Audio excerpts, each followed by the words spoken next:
स्वतंत्रता दिवस आने वाला है तो मैं अपने गांव से शुरू करूं तो स्कूलों में देखूंगा तो मंच सजेंगे, धूमधाम से मनाया जाएगा, बहुत उत्साह दिखेगा।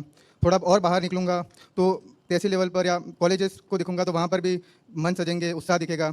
रैलियाँ निकाली जाएगी, अभियान चलेंगे कि हर घर तिरंगा, तिरंगे के साथ रैलियाँ निकलेंगी, देशभक्ति के नारे लगेंगे सर। तो फिर उस दिन के लिए इतना उत्साह दिखता है, देश के लिए हम देश को बदल देंगे, देश को तरह तरह से विकास के लिए प्रण लिए जाएंगे और बड़ी बड़ी बातें होंगी सर। और फिर दूसरे ही दिन देखूंगा कि सड़क पर तिरंगे बिखरे हैं, जो बातें हुई थी उनका भी नामो निशान नहीं दिखेगा। बस वही लोग जो बड़ी बड़ी बातें कर रहे थे वो या तो रिश्वत देने में संलिप्त रहेंगे या लेने में, वही लोग जो बड़ी बड़ी बातें कर रहे थे वही लोग कहीं पर गंदगी फैला रहे होंगे। तो ऐसी ऐसी चीज़ें कर रहे होंगे जो देश को भीतर से खोखला कर रही है। तो मैं ये समझना चाह रहा था कि वास्तव में देशभक्ति कैसी होगी, हमें इस स्वतंत्रता दिवस को कैसे मनाना चाहिए और वास्तव में देशभक्ति का अर्थ क्या होगा।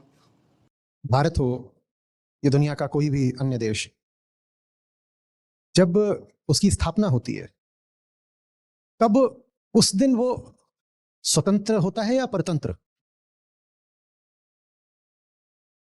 स्वतंत्र या परतंत्र?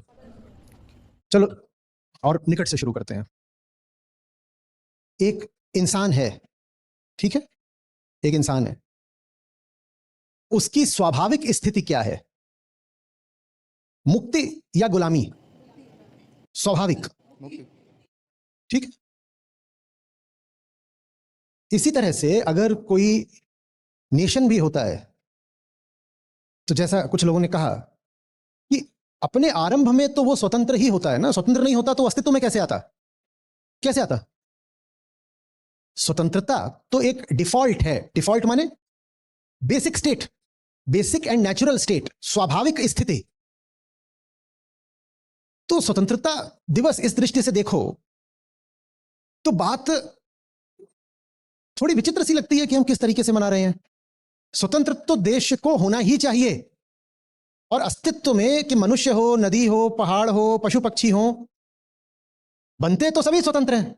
सभी की जो डिफॉल्ट स्टेट है वो तो स्वतंत्रता की ही है ना। जानवर होते हैं जंगल में, जानवर जंगल में है, वहां वो कैसा है? पक्षी आसमान में है, वहां वो कैसा है? फिर आप पक्षी को पकड़ लाएं, उसे पिंजड़े में डाल दे, तब वो परतंत्र होता है ना, या पक्षी पैदा ही परतंत्र होता है? पक्षी को परतंत्र बनाना पड़ता है ना। इसी तरीके से राष्ट्र को भी कभी परतंत्रता स्वीकार करनी पड़ी, अन्यथा राष्ट्र की भी स्वाभाविक स्थिति तो स्वतंत्रता की ही है। स्वतंत्रता स्वभाव है, जैसे मनुष्य का स्वभाव है मुक्ति, उसी तरीके से राष्ट्र भी मनुष्य का ही है। अगर मनुष्य का स्वभाव है मुक्ति तो राष्ट्र का भी स्वभाव है मुक्ति, स्वतंत्रता। मनुष्य के लिए मुक्ति तो राष्ट्र के लिए स्वतंत्रता। तो हम ये कहें कि हमने स्वतंत्रता हासिल करी, इसका उत्सव मनाओ, या ज्यादा आवश्यक है कि हम ये पूछें कि ये अनहोनी घट कैसे गई कि हम परतंत्र हो गए? बोलो ना। क्योंकि सच पूछो तो स्वतंत्रता तो अस्तित्वगत है, अस्तित्व में ही सब कुछ स्वतंत्र है, कोई किसी का गुलाम नहीं पैदा हुआ। तो पूछना तो ये चाहिए ना कि जब जन्म से सब कुछ आजाद ही है तो फिर आगे चल करके ये गुलामी नाम की चीज कहां से आ गई? वही ज्यादा ईमानदार और ज्यादा उपयोगी प्रश्न है कि ये गुलामी कहां से आ गई। क्या भारत सदा से गुलाम था? नहीं। बोलो ना, क्या भारत सदा से गुलाम था? नहीं।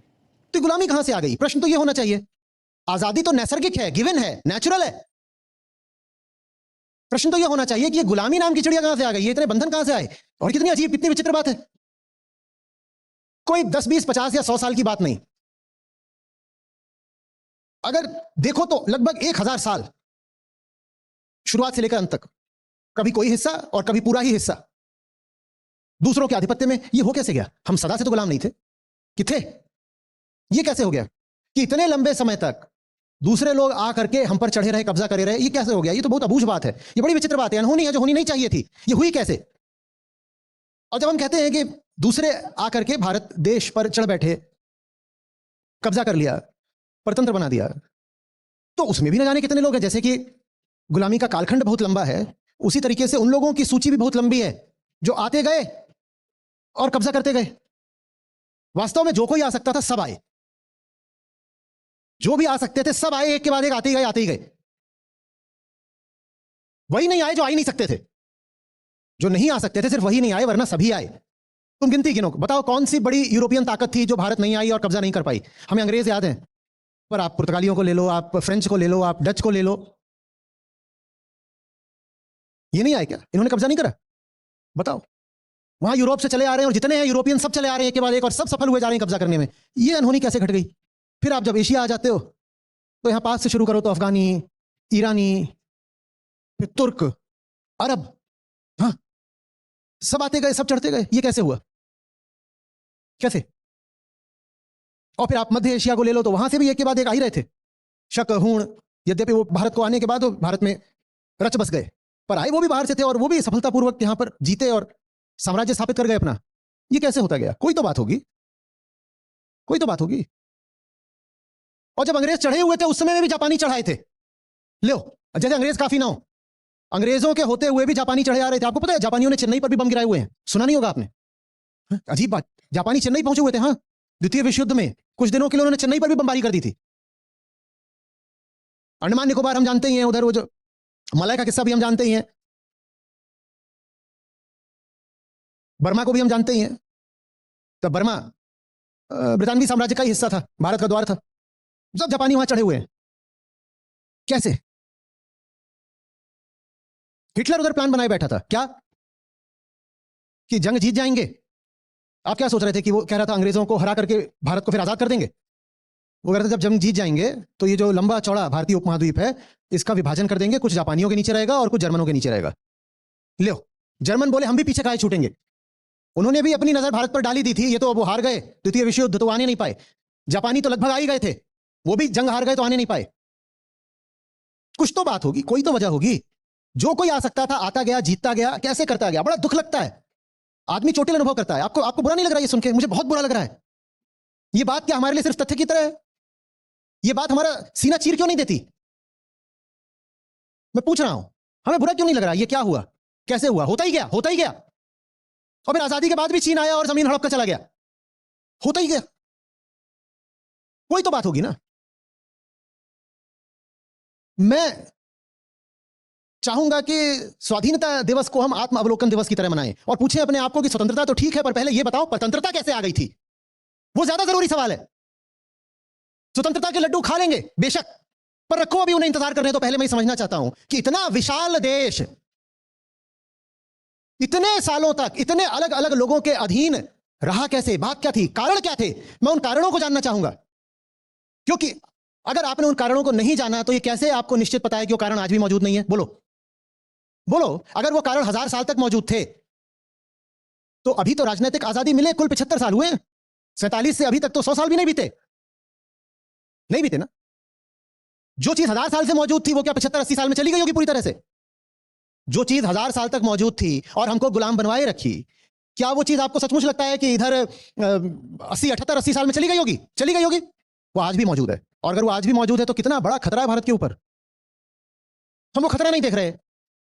हम बिल्कुल शुतुरमुर्ग की तरह रेत में सर गाड़ करके उत्सव मनाना चाहते हैं कि लो आजादी आ गई। हाँ, बहुत अच्छी बात है, आजादी आ गई, हम भी नाचना चाहते हैं, हम भी झूमना चाहते हैं, हम भी खुश होना चाहते हैं।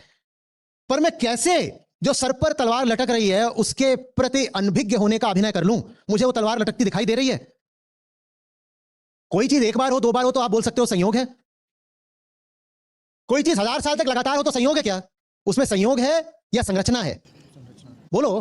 उसके पीछे कोई संरचना है, कोई स्ट्रक्चर है, उसके पीछे कोई स्ट्रक्चरल रीजन है। एक दो लोग आकर के युद्ध में हरा करके आपका शोषण कर ले जाएं तो आप कह सकते हो संयोग है, बीच बीच में कोई आता है, कभी हार होती है, कभी जीत होती है, वही चलता रहता है। पर एक दो लोग नहीं, दसियों अलग अलग तरफ के, अलग अलग राष्ट्रीयता के अलग अलग लोग आ रहे हैं और हमारा शोषण करते ही जा रहे हैं, तो ये संयोग नहीं हो सकता ना? क्या हो सकता है? पर हम खुद को ये जताना चाहते हैं कि ये तो बस ऐसे ही हो गया, हो गया जी, हो नहीं गया। डर मुझे ये है कि वो आज भी हो रहा है, क्योंकि जो कारण 1000 साल तक चलता रहा वो 80 साल में हट नहीं गया होगा। वो कारण आज भी मौजूद होगा, वो कारण आज भी मौजूद होगा। हमें अपने आप से पूछना पड़ेगा वो कारण क्या है जिसने भारत को इतने बुरे दिन देखने पर विवश करा? वो कारण क्या है? क्या वो कारण राजनीतिक हो सकता है? नहीं, कोई राजनीतिक कारण इतने दिनों तक नहीं चलता। क्या वो कारण प्रायोगिक हो सकता है? हम पहले कह चुके हैं नहीं। वो कारण तो कुछ ऐसा है कि पीढ़ियां बदलती रही, लोग बदलते रहे, पर वो कारण बचा रहा। वो कारण कैसा होगा? वो कारण तो सांस्कृतिक है। कोई ऐसी चीज है जो दुर्भाग्यवश भारत की हवाओं में घुल गई है और संस्कृति बनकर बैठ गई है और हम उसको पहचान नहीं पा रहे, हम उसको अलग नहीं कर पा रहे। कुछ ऐसा है जो हमें भीतर से ही कमजोर बना रहा है, पर हम उसको बहुत पवित्र माने बैठे हैं, हम उसको हटा नहीं पा रहे अपने भीतर से। मैं उसको लोकधर्म कहता हूं। वो है भारत की परतंत्रता का कारण, और वो जब तक रहेगा तब तक भारत को दुर्बल ही रखेगा। और जो दुर्बल होता है उसका शोषण करने तो कोई भी चला आता है। दुनिया में इतने स्वार्थी लोग हैं, वो सब लगे हुए हैं कि कोई कमजोर दिखे जाकर के उस पर झपट्टा मार दो। निस्तेज मनुष्यों के साथ क्या तेजस्वी राष्ट्र हो सकता है? दुर्बल नागरिकों के साथ क्या बली राष्ट्र हो सकता है? और मनुष्य का बल होता है वास्तविक धर्म। वास्तविक धर्म। भारत ने वास्तविक धर्म के साथ जो मजाक करा लोक धर्म के रूप में, मुझे डर है कि कहीं उसकी सजा तो नहीं मिली है। नायम आत्मा बलहीनेन लभ्यो। आत्मा और बल का बड़ा गहरा रिश्ता है, और अगर कहीं पर आत्मा की ही परिभाषा विकृत कर दी गई हो तो बल कैसे बचेगा? बोलो, बल कैसे बचेगा? जहां आत्मा की ही परिभाषा विकृत कर दी गई, वहां अब मनुष्य में बल कैसे बचेगा? और मनुष्य में बल नहीं तो फिर राष्ट्र में बल नहीं। और मनुष्य का बल होता है वास्तविक धर्म। वास्तविक धर्म गया तो मनुष्य का बल गया, मनुष्य का बल गया तो राष्ट्र का बल गया, और राष्ट्र का बल गया तो राष्ट्र परतंत्र हो गया। मैं बार बार पूछा करता हूं, फिर पूछ रहा हूं। हम कहते हैं उदाहरण के लिए कि हम अपने महापुरुषों को पूजते हैं, उनको अपना आदर्श, अपना रोल मॉडल घोषित करते हैं। आदर्श का तो अर्थ यह होता है ना कि जैसे वो जिए वैसे हम जिएंगे, और जो उन्होंने कहा हम उसको समझेंगे। यही होता है ना आदर्श का अर्थ। तो अगर श्री कृष्ण हमारे आदर्श हैं तो गीता हमारे जीवन में कैसे नहीं उतरी? और गीता तो कही ही गई है रणक्षेत्र पर। अगर हम वास्तव में श्री कृष्ण को जरा भी सम्मान देते होते तो युद्ध में हल्के कैसे पड़ जाते? गीता तो कहती है युद्धस्व। गीता तो कहती है जीत हार का पता नहीं, साम्राज्य की सिंहासन की परवाह नहीं, पर जो सही है वो कर, निष्काम होकर कर, अंजाम की हमें फिक्र ही नहीं है, जो सही है वो कर। और अगर यही सही है कि हम जूझ जाएं तो हम जूझे कैसे नहीं? जूझे कैसे नहीं? हम कहते तो यही रह गए कि हम धार्मिक देश हैं। हम धार्मिक देश नहीं, हम लोग धार्मिक देश हैं। कहा था किसी ने कि इतने भारतीय हैं, सब मिलकर के एक जगह थूक भी दें तो ये जितने आतताई हैं आक्रांता डूब मरे इसी में। ब्रिटानवी सल्तनत के लिए कहा था। हम इतने सारे हैं और हारते गए। ये गीता पढ़ने वालों के साथ तो नहीं हो सकता, ये कृष्ण के वास्तविक प्रेमियों के साथ तो नहीं हो सकता। और कृष्ण का प्रेमी होने का दावा तो हम रोज करते हैं, वो दावा झूठा है।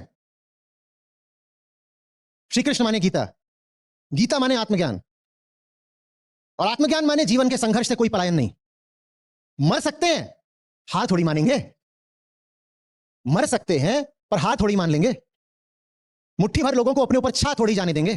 पर ये आप तभी कह सकते हो जब आपको पता होता है कि आपका जीवन धर्म सम्मत है। तब आप कहते हो कि मेरा जीवन मेरे लिए नहीं है, मेरा जीवन धार्मिक है, मेरा जीवन धर्म के लिए है।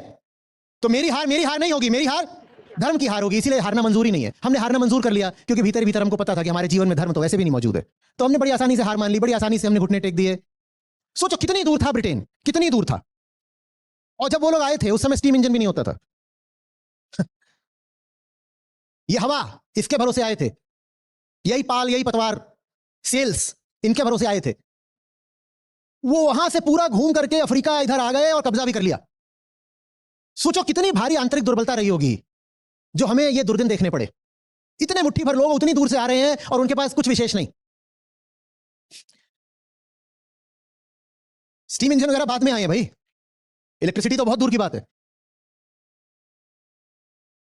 कुछ पता नहीं।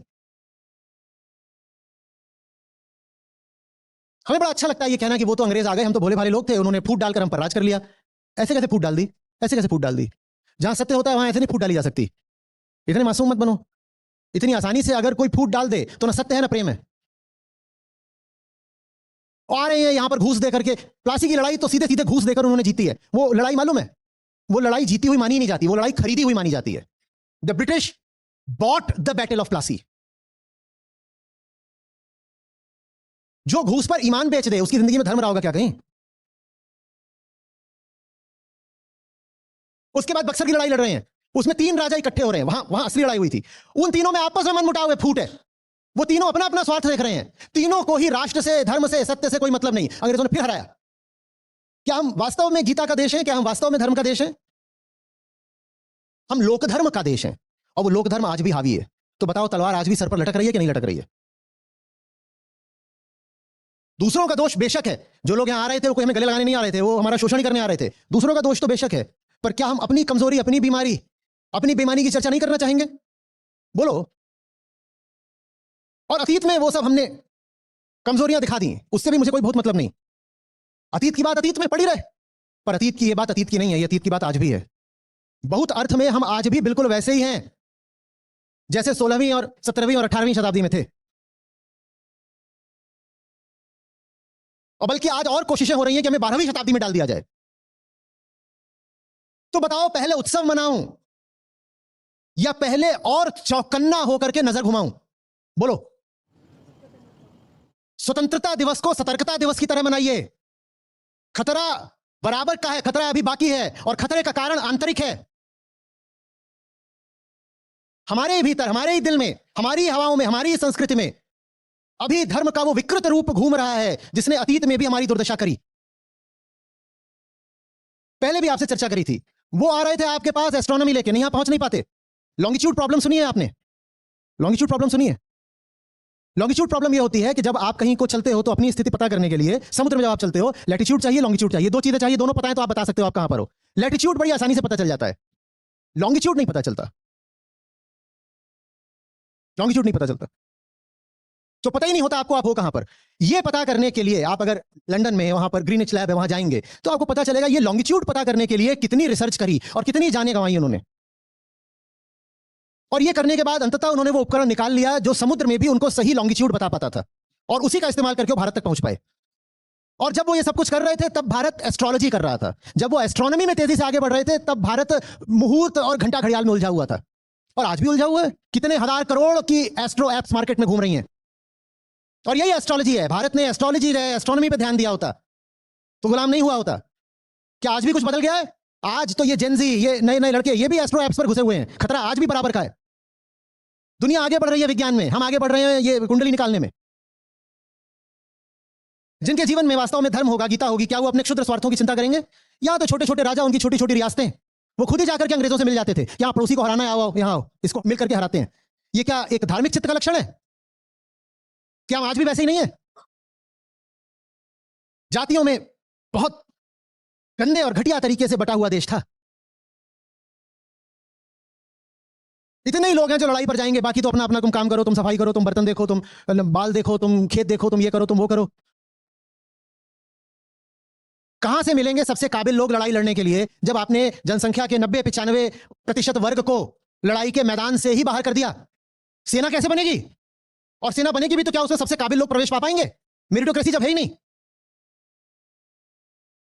और क्यों नहीं है? क्योंकि साहब हम कह देंगे हमारे ग्रंथों में, हमारी किताबों में लिखा है कि जाति तो भगवान ने बनाई है। श्रुति में लिखा है, सचमुच अगर हम धार्मिक लोग होते तो हम किसी भी किताब को शास्त्र कहने से पहले पूछते कि क्या यह किताब श्रुति से मेल खाती है। पुराणों से हम प्रश्न पूछते कि क्या तुम्हारी बातें उपनिषदों के सिद्धांतों से मेल खाती हैं, क्योंकि ये नियम है, ये नियम है कि स्मृति ग्रंथ, जिसमें पुराण इत्यादि भी आते हैं, कि स्मृति ग्रंथों की बस वही बातें मानी जाएंगी जो श्रुति से मेल खाती हैं। स्मृति की कोई भी बात जो श्रुति से मेल नहीं खाती उसे अस्वीकार हमें करना पड़ेगा, ये सनातन का नियम है। पर श्रुति का हमें कुछ पता नहीं। लोकधर्म तो स्मृति ग्रंथों पर चलता है।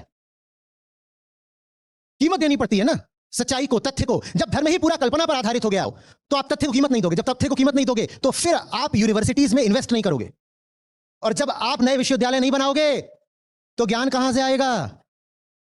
जितनी भी यूरोपियन ताकतें थीं, उनकी जो टेक्नोलॉजी थी वो भारतीय राजाओं की टेक्नोलॉजी से कहीं आगे की थी। उनकी बंदूकें, उनके वाहन, उनके जहाज, सब कुछ, उनकी ट्रिग्नोमेट्री, उनकी कार्टोग्राफी, सब भारत से बहुत आगे की थी। क्यों? भारतीयों की क्या बुद्धि कम है? बुद्धि नहीं कम है, बुद्धि पर लोकधर्म चढ़ा हुआ है। तो जो पैसा लगना चाहिए था कि उससे यूनिवर्सिटीज बनती और रिसर्च होती, वो पैसा कहां लग रहा है? वो कर्मकांड में जा रहा है पैसा सारा। और राजा भी खूब खूब डोनेशंस दे रहे हैं, चढ़ावा दे रहे हैं, गांव के गांव दे रहे हैं। किनको दे रहे हैं? अंधविश्वास फैलाने वालों को। यह है परतंत्रता का कारण। आप जरा सा सर्च करिएगा कि अंग्रेजों के आने से पहले पिछले 500 साल में और पिछले 800,000 साल में भारत में कुल कितने विश्वविद्यालय खुले। आप पाओगे कुछ नहीं। कुछ नहीं। जहां ज्ञान की कदर नहीं वहां गुलामी नहीं आएगी तो और क्या आएगा? मुगल बादशाहों को लेकर भी आप कहते हो अरे उन्होंने मकबरे बनाए, ताजमहल बनवाए। ये तो बताओ विश्वविद्यालय कितने बनवाए? और ये जनता का पैसा है, ये जनता का पैसा है जिससे आप कह रहे हो फलानी मीनार बनवा दो, ये कर दो, वो कर दो। स्कूल कॉलेज कितने बनवा रहे हो? रिसर्च ग्रांट कितनी दे रहे हो? और रिसर्च नहीं करोगे तो टेक्नोलॉजी कहां से आएगी? लड़ाइयां कैसे लड़ोगे? मेडिसिन कैसे आगे बढ़ेगी? यही वो काल था रेनेसां के बाद का, जब ब्रिटेन में विज्ञान तेजी से आगे बढ़ा। भारत में रेनेसां हुआ ही नहीं। और रेनेसां का संबंध किससे था? स्वतंत्रता से। उन्होंने कहा रेनेसां माने विचार की स्वतंत्रता। भारत ने तो उससे आगे की बात कर रखी थी। भारत ने कहा था स्वतंत्रता माने अस्तित्व की मुक्ति, एग्जिस्टेंशियल फ्रीडम। पर उस बात को हमने बिल्कुल दफन कर दिया। हमने कहा हमें श्रुति पढ़नी नहीं, हमें उपनिषद चाहिए नहीं, हमें वेदांत चाहिए नहीं, तो फिर हमें फ्रीडम भी चाहिए ही नहीं।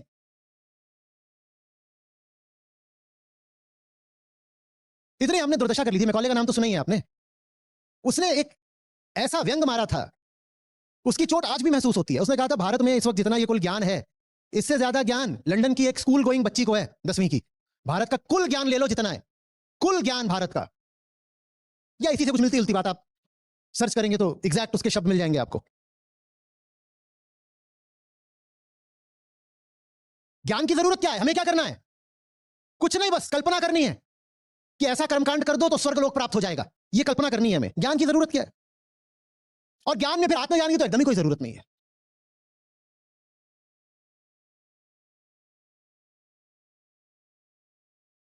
धर्म माने ऊंची से ऊंची स्वतंत्रता, और लोकधर्म माने सबका शोषण, सबको दबा के रखो। चाहे महिला हो, चाहे दलित हो, चाहे पशु हो, पक्षी हो, और चाहे अपनी ही हस्ती हो, अपना ही दमन कर डालो।